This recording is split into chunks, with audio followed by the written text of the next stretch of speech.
पूरे बीकानेर सेक्टर की बटालियंस का दौरा किया और बॉर्डर पे मैंने देखा कि हमारे जवान पूरी तरह से सजग हैं। सीमाओं की रक्षा के लिए जो भी कार्रवाई हो सकती है वो कर रहे हैं। अलर्ट की जो बात हम अक्सर बोलते हैं ना, ऑफ अलर्ट या ये अलर्ट वो अलर्ट, हमारे लिए बीएसएफ हमेशा अलर्ट रहती है। हमारे लिए कभी ऐसा नहीं है कि बीएसएफ अलर्ट नहीं है। बीएसएफ 24 घंटे 365 दिन अलर्ट रहती है और काम करती है, चाहे वो पश्चिम की सीमा हो चाहे ईस्टर्न सीमा हो। दोनों ही सीमाओं पे पूरी तरह से अलर्ट है और बहुत मुस्तैदी से काम कर रहे हैं। तो इन दिनों सर कुछ तरह का माहौल चल रहा है बांग्लादेश को लेकर, तो उसको लेकर भी कोई डायरेक्शंस दिए गए हैं क्या बॉर्डर पे? नहीं, बांग्लादेश को लेकर के बांग्लादेश बॉर्डर पे अलर्ट है, लेकिन उसके रेपरकशंस कहीं पे हर जगह हो ही सकते हैं। तो इसको लेकर के हम सजग हैं इस बात को लेकर के, और हमने अपने हिसाब से पूरे बॉर्डर को वेस्टर्न बॉर्डर में लगभग पूरे वेस्टर्न बॉर्डर को पूरी तरह से उसको अलर्ट और ओवर अलर्ट रखा है। सर, एक बड़ी चुनौती रही, खासतौर पर तस्करी की बात करें, आपने कार्रवाइयाँ भी की। हालांकि आप जब जम्मू कश्मीर रहे तो वहाँ भी देखने में एक्सप्लोजिव की बात हुई, दूसरे कामों में आपने कार्रवाई की है। क्या मानते हैं आप, खासतौर पर वेस्टर्न में ड्रोन को लेकर जिस तरह से होता है, कई बार संयुक्त ऑपरेशंस भी होते हैं, क्या कहेंगे आप? ड्रोन एक नए चैलेंज के रूप में उभरा है डेफिनेटली, लेकिन मैं आपको बताना चाहूँगा कि बीएसएफ इसको बहुत इफ़ेक्टिव तरीके से बीएसएफ ने इसको डील किया है। हमने ना सिर्फ फायर करके ड्रोन्स को गिराया है, बल्कि टेक्नोलॉजी का इस्तेमाल करके हमने उनको काबू किया है, अपने इसको ड्रोन की स्मगलिंग को। और इसके अलावा हमने अपना जो नेटवर्क है, इंटेलिजेंस नेटवर्क है, उसके ज़रिए हमने उनको कंट्रोल किया है। तो राजस्थान में एज सच थोड़ा बहुत जो पंजाब से लगा हुआ इलाका है गंगानगर का, उसमें थोड़ा बहुत बढ़ने लगा था, लेकिन उसके चूँकि हम पहले से सजग थे तो इस पर बहुत इफेक्टिव कार्रवाई हम कर रहे हैं। लेकिन इसके बावजूद पकड़ी जा रही है। आयुष्मान कार्ड की बड़ी दिक्कत आ रही है सर, उसको लेकर क्या कहें? नहीं, आयुष्मान कार्ड की दिक्कत हमें नहीं आ रही कोई। बहुत कम कार्ड है जो हमारे एक्टिवेट नहीं हुए हैं, जैसे किसी के वो बहुत कम है, मेरे ख्याल से कुछ ना के बराबर है, ना के बराबर है, जिसमें कि किसी का आधार कार्ड का कोई इशू आ गया, वो 10-20 टाइप के होंगे। बाकी इसमें आयुष्मान कार्ड में कोई प्रॉब्लम नहीं है। आयुष्मान कार्ड इनफैक्ट बहुत अच्छी स्कीम है भारत सरकार की, जिससे हमारे जवान जहाँ पे भी हैं उनके परिवार का, उनका खुद का, वो बहुत अच्छे तरीके से इलाज हो रहा है। सर, आपने बीएसएफ जवानों को बूस्ट करने के लिए अभी यहाँ पर उनके साथ वार्तालाप भी की, तो मुख्य मुद्दे क्या हैं? यही मैंने इनको बताया कि आप हमारे जवान सब बहुत अच्छा काम कर रहे हैं और हम इसमें और बेहतर काम कर सकते हैं अगर हम किसी भी तरीके से घुसपैठ को रोकें, जो भी काम सीमा के जितने होने वाले क्राइम्स हैं उनको कंट्रोल करें, तो हम और बेहतर तरीके से अपने देश की रक्षा के लिए, मेरा हमेशा एक मूल वाक्य रहता है, सुरक्षित सीमाएं समृद्ध भारत। अगर हमारी सीमाएं सुरक्षित होंगी तो हमारा देश प्रगति करेगा, और हमारे देश के जो माननीय प्रधानमंत्री जी हैं, उनकी जो सोच है, गृह मंत्री जी, हमारे जितने भी पॉलिटिकल लीडरशिप है, उनकी जो सोच है, उसको हम सफल बनाने के अंदर एक महत्वपूर्ण योगदान देंगे। ड्रोन तस्करी को रोकने के लिए क्या उपाय किए जा रहे हैं? ड्रोन के ऊपर बहुत सारे उपाय कर रहे हैं हम। जहाँ जहाँ पे ड्रोन की ड्रॉपिंग हो सकती है, जहाँ पे कर सकते हैं, उनको देख रहे हैं। पाकिस्तान से कहाँ से ड्रोन्स आते हैं उनको देख रहे हैं हम।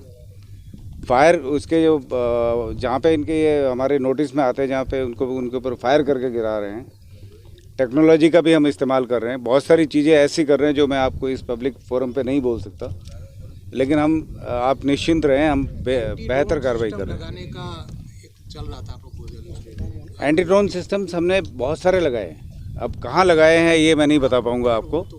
हमने सब जगह लगाए हैं और उसका बहुत असर पड़ा है।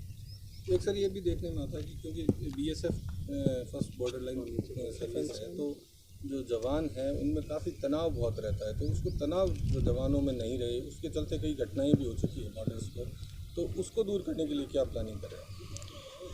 देखिए, एक बात मैं आपको बताना चाहूँगा कि बीएसएफ की जो सर्विस है, ये एक ऐसी नौकरी है जो 24 घंटे 365 दिन वाली नौकरी है। इसमें हमारे पास में कोई सैटरडे, संडे, मंडे या छुट्टी, होली, दिवाली छुट्टी का कोई कॉन्सेप्ट नहीं है। जब आदमी छुट्टी जाता है अपनी 15 दिन या 60 दिन, जो भी उसकी अर्न लीव है या कैजुअल लीव है, वही एक छुट्टी है। अदरवाइज़ हमारे लिए प्रैक्टिकली आप कोई भी दिन हम बॉर्डर को खाली नहीं छोड़ते हैं। तो ये तो तय है कि हमारे को काम करना पड़ेगा, ना छुट्टी का कोई हमारे दिमाग में कॉन्सेप्ट है नहीं, ना हम उस पर विचार करते हैं कभी, क्योंकि हमारी ग्रूमिंग इस तरह की है। तो काम को लेकर के टेंशन हमारे बहुत नहीं होता है। बीएसएफ में एडवेंचर एक वे ऑफ लाइफ है। बाहर की कोई फोर्स आएगी, अगर इसमें कोई भी दूसरा आदमी आएगा तो शायद एक हफ्ते नहीं टिक पाएगा यहाँ पे, लेकिन हमारे लिए वो वे ऑफ लाइफ है। प्रॉब्लम्स आती है जवानों के जो टेंशन या ऑफिसर्स या एसओज की जो टेंशन की इशू आता है, वो आता है मेनली पारिवारिक वजह से। तो उस फ्रंट पे हम लोग काफ़ी सजग हैं इसके ऊपर, और हम कॉन्शियसली एफर्ट करते हैं कि जो उनके प्रॉब्लम्स जो आ रही है, उनकी घरेलू समस्याएं जो आ रही है, उनके लिए हम उनके डिस्ट्रिक्ट एसपीज़ को, डिस्ट्रिक्ट मजिस्ट्रेट्स को, और उनके जो बाकी जिस डिपार्टमेंट में उनके इश्यूज़ पेंडिंग है, कोई मसले हैं, उनको हम अप्रोच करते हैं। इसके अलावा यहाँ पे उनकी हेल्दी वे ऑफ लाइफ पे हम काफ़ी ध्यान देते हैं। जैसे श्री अन्न जो हम इस्तेमाल कर रहे हैं, जो मोटा अनाज जो होता है आपके मिलेट्स जो हैं, वो खाने में हम इस्तेमाल कर रहे हैं। वो योगा को हमने अपनाया है, इसमें योग और मेडिटेशन को अपनाया है। उसके लिए हमने अपने इंस्ट्रक्टर्स ट्रेन किए हैं। इसके लिए हमने अपने बहुत सारे लोगों को ट्रेन किया जो कि इसमें दूसरे लोगों को करवाते हैं प्रैक्टिस में। तो वो एक बेहतर तरीका है जिससे हम अपने तनाव से मुक्त हो पाएँ। सर, केंद्र की योजना है गृह मंत्रालय की के विलेज वाइब्रेंट प्रोग्राम को लेकर, आप सेमी टर्नल एरिया के अंदर पोस्टेड हो, सर क्या कहना चाहेंगे? विलेज वाइब्रेंट प्रोग्राम के अंदर कितना हद तक हो चुकी ग्राउंड? देखिए, भारत सरकार की ये जो योजना है वाइब्रेंट विलेज प्रोग्राम जो है, ये बेहतरीन प्रोग्राम है। मतलब हम बॉर्डर तक पहुंच रहे हैं। फर्स्ट, जिसको आप आखिरी गांव कहते हैं, हम उसको प्रथम गांव कहते हैं। जैसे BSF first line of defence है, उस तरीके से बॉर्डर के जो गांव है भारत का पहला गांव है, ना कि आखिरी गांव है। और उसके विकास के लिए हम लोग, मतलब भारत सरकार सजग है, और भारत सरकार ने बहुत सारी स्कीम्स बनाई है इसके ऊपर, जिससे उनकी रोड कनेक्टिविटी, उनकी कम्युनिकेशन, उनकी एम्प्लॉयमेंट, ताकि लोग वहाँ से छोड़ के ना जाएं। होता है ना, जो इसमें जो माइग्रेशन होता है कि लोग अक्सर शहरों की तरफ बेहतर एम्प्लॉयमेंट के लिए जाएं। तो हमारी सरकार की सोच ये है कि लोग उसमें गांव छोड़ के नहीं जाएं, और वो वहीं पे उनको उनके जीवन यापन के साधन मुहैया करवाया जाए। बॉर्डर एरिया का बेसिकली डेवलपमेंट है, जो डेवलपमेंट की समस्या से निपटने के लिए भी ग्रामीणों से बातचीत, जो ग्रामीणों के साथ एक कोर्ट करना या उनके साथ बातचीत करना, उसके लिए भी बीएसएफ का। हाँ, जो हम लोग, और जिसके अलावा जैसे हम बीएसएफ ऑलरेडी इस लाइन पे काम कर रही थी, अब इसको सरकार ने कहा है तो इसमें और हमें इम्पीटस मिला है, और हमने पुश किया है इसमें। जो बीएसएफ की फंक्शनिंग में है कि हम लोग जहाँ पे रहते हैं वहाँ पे उनके गांव के लोगों को, उनके वहाँ के यूथ को इकट्ठा करके उनको ट्रेन करते हैं, ताकि वो सरकारी नौकरियों के लिए योग्य बन सके, उनकी ट्रेनिंग हो सके। उनके जब एग्ज़ाम हो तो उनको हम मदद करते हैं, ताकि वो ज़्यादा से ज़्यादा लोग सरकारी नौकरी में आएँ। चाहे वो बीएसएफ अकेला नहीं, बीएसएफ हो, सीआरपीएफ हो, पुलिस हो, कोई क्लरिकल सर्विसेज हो, बाकी तमाम किस्म की नौकरियों के लिए हम उनको हेल्प करते हैं। तो गांव के जो लोग हैं, एक्चुअली वो हमारे आइज एंड ईयर्स हैं।